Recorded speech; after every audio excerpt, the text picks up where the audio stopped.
Court में भी गए थे तो उन्होंने भी हमारे रिजल्ट्स जो हैं वो मानने से इनकार किया था। और कुछ हमें बेंचमार्क्स दिए थे कि जी ये काम आपने नहीं किए तो ये करें। तो ये जो इलेक्शन प्रोसेस अब हमने कंडक्ट किया है, जो आज अपने अंजाम को पहुंचा है, हमने इख्तिताम को पहुंचा है, वो उन्हीं बेंचमार्क्स को सामने रख के हमने कंडक्ट किया है।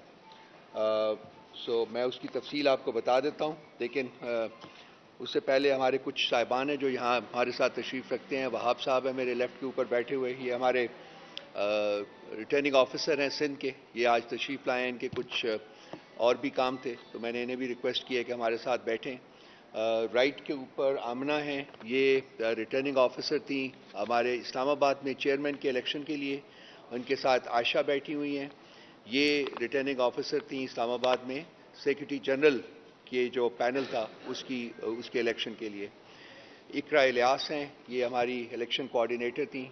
इन्होंने बहुत सा जो सब्सटेंस इकट्ठा करना था और बहुत से जो अदरवाइज काम थे वो सारे इन्होंने अंडरटेक किए हैं।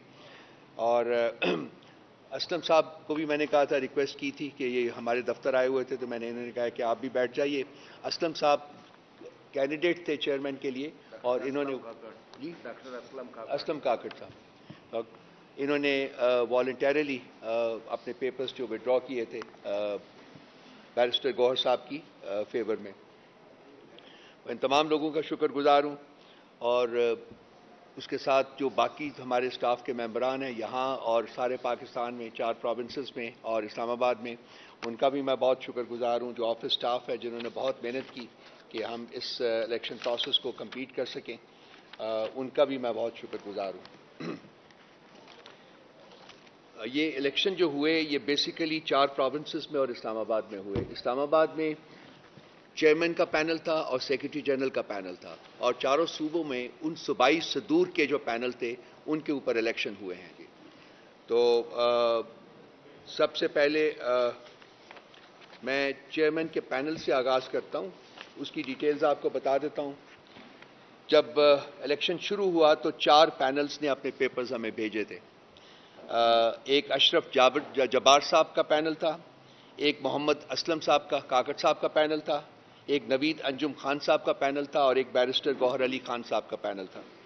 इसकी स्क्रूटनी जब की गई तो उसमें से 3 पैनल जो थे वो दुरुस्त करार पाए और एक पैनल नवीद अंजुम खान साहब का वो दुरुस्त नहीं करार पाया। कंसिक्वेंटली उसको हमने फाइनल लिस्ट में स्क्रूटनाइज्ड लिस्ट और जो फाइनल लिस्ट थी उसमें शामिल नहीं किया।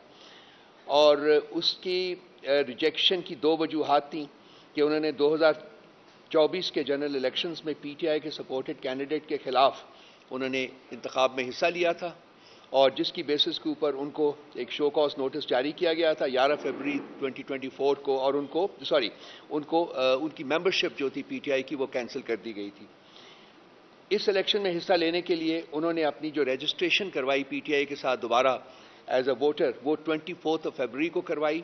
और हमारा यहाँ जो एक प्री रेक्विजिट है वो ये है कि जी आप कम से कम 6 महीने तक अनइंटरप्टेड मेंबर पार्टी के हों तो ही आप इलेक्शन में हिस्सा ले सकते हैं एज ए कैंडिडेट और वोट डाल सकते हैं एज ए वोटर।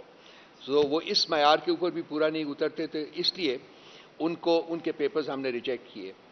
उसके बाद जो 2 और थे, अशरफ जब्बार साहब और मोहम्मद असलम काकड़ साहब, इन्होंने वॉलंटरली अपने पेपर्स विड्रॉ किए बैरिस्टर गौहर अली खान साहब की फेवर में। कंसिक्वेंटली हमारे पास सिर्फ एक ही शख्स रह गया पीटीआई की चेयरमैनशिप के लिए और वो बैरिस्टर गौहर साहब थे, और उनको हमने बिला मुकाबला जो है वो मुंतखब करार दे दिया था।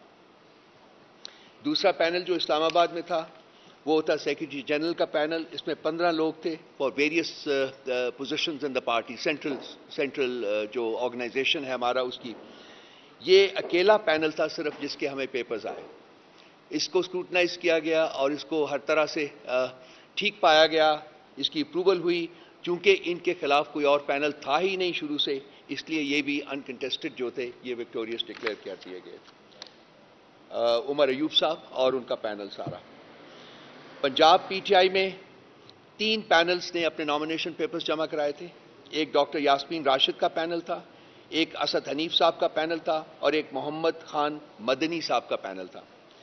ये इनकी जब स्क्रूटनी की गई तो ये तीनों पैनल जो थे वो सही पाए गए। सो इनको हमने अप्रूव किया था स्क्रूटनी के स्टेज से बाद में। इसके बाद एक अपील फाइल की गई थी मोहम्मद खान मदनी के खिलाफ, जिसमें कि वो पेश हुए, सारा कुछ डिस्कशन वगैरह हुई और हमने इन सारों को काफ़ी डिस्कशन के बाद असद हनीफ साहब और मोहम्मद खान मदनी साहब जो थे उन्होंने अपने पैनल्स को विड्रॉ कर लिया वॉलंटरली डॉक्टर यास्मीन राशिद के पैनल की फेवर में। कंसिक्वेंटली वहाँ भी चूंकि एक ही कैंडिडेट रह गया था तो इसलिए उनके पेपर्स जो थे वो भी एक्सेप्ट किए गए और उनको विक्टोरियस डिक्लेयर किया। दैट मीन्स कि जी डॉक्टर यास्मीन राशिद साहब का पैनल जो वो लाहौर से बगैर कॉन्टेस्ट के वो इलेक्शन जीत गया। केपी की जो हालत थी वो भी सेक्रेटरी जनरल के पैनल की तरह थी कि एक ही हमें नॉमिनेशन पेपर मिला था, एक ही, और वो था अली अमीन गंडापुर साहब का। और वो स्क्रूटनी के बाद जब उसको एक्सेप्ट किया गया तो that being the only panel in the contest, it was that panel was declared victorious without any contest further.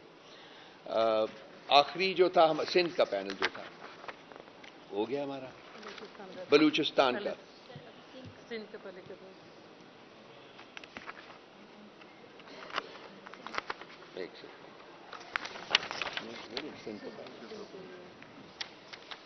Sindh में दो पैनल्स रिसीव हुए थे हमारे पास। एक खावन बख्श जुनेजो साहब का पैनल था और दूसरा हलीम आदिल शेख साहब का पैनल था। जो इसकी जब स्क्रूटनी हुई काफ़ी प्रोटेक्टेड स्क्रूटनी थी इनकी, लेकिन इस पे दोनों को ठीक पाया गया। लेकिन अपील की स्टेज के ऊपर जब फर्दर हुआ तो ये खावन बख्श जुनेजो साहब का पैनल था, इसको कॉन्टेस्ट से निकाला गया क्योंकि ये कुछ इश्यूज थे।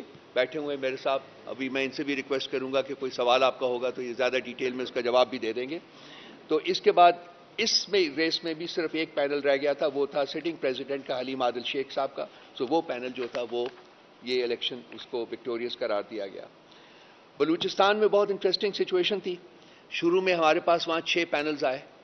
6 पैनल्स के जब स्क्रूटनी की गई तो उसमें से एक पैनल जो था एलिमिनेट हुआ स्क्रूटनी की स्टेज के ऊपर और 5 पैनल जो थे वो मैदान में रह गए। और इसके बाद 2 पैनल्स जो थे रिव्यू के बाद उन्होंने अपने आप को विड्रॉ कर लिया। वो 2 पैनल्स थे अब सादिक आगा साहब का पैनल और जाफर आगा साहब का पैनल। ये दोनों पैनल्स ने वॉलंटरली अपने आप को विड्रॉ किया और फील्ड में 3 पैनल रह गए, अमीन जोगेज़ई साहब का पैनल, मुनीर अहमद बलोच साहब का पैनल और दाऊद शाह साहब का पैनल। इनके दरमियान आज इलेक्शन हुआ और ये मतलब अकेला इलेक्शन है जो कि एक्चुअली जो हुआ वो बलूचिस्तान में हुआ।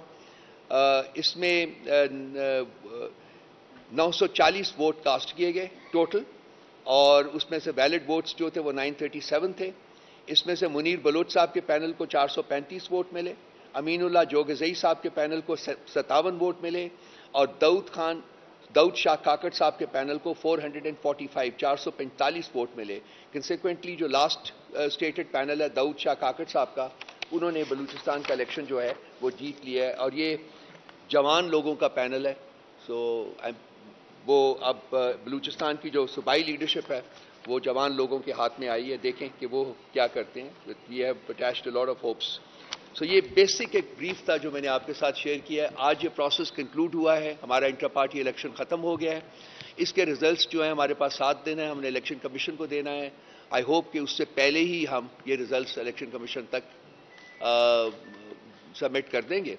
और चूंकि हमने उन तमाम बेंचमार्क्स का ख्याल रखा है, starting with public notice and so much else which we have done, तो इसलिए हम उम्मीद करते हैं कि in spite of an inherent prejudice that unfortunately the Election Commission of Pakistan office has harbored for PTI, we hope that this time they will accept the results, and we shall be able to move forward in the direction of securing our symbol once again.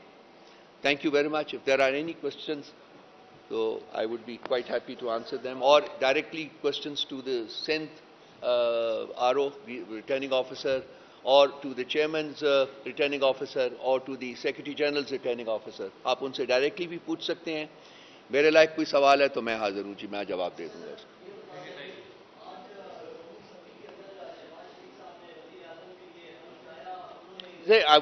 we'll confine ourselves to the election, sir.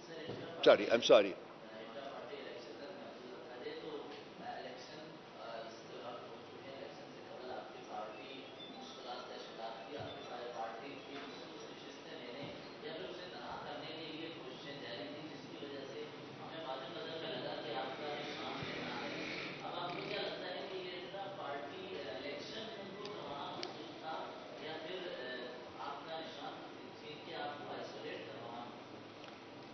देखिए, जो plan था वो तो सबके ऊपर पूरा यहाँ था, और वो सिर्फ आज नहीं, कल नहीं, बल्कि बहुत अरसे से यहाँ था।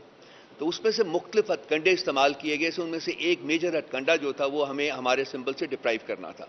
इस बारे में कोई शक व शुबा नहीं है। अब चूंकि हम सिस्टम के अंदर रहना चाहते हैं, तो इसलिए इलेक्शन करवाना जो था वो हमारे लिए एक इंपॉर्टेंट स्टेप था, वो हमने लिया है सुप्रीम कोर्ट के कहने के ऊपर। अब देखते हैं कि इसका क्या अंजाम होता है। आई होप कि, जैसा कि मैंने पहले अर्ज किया है, कि आई होप कि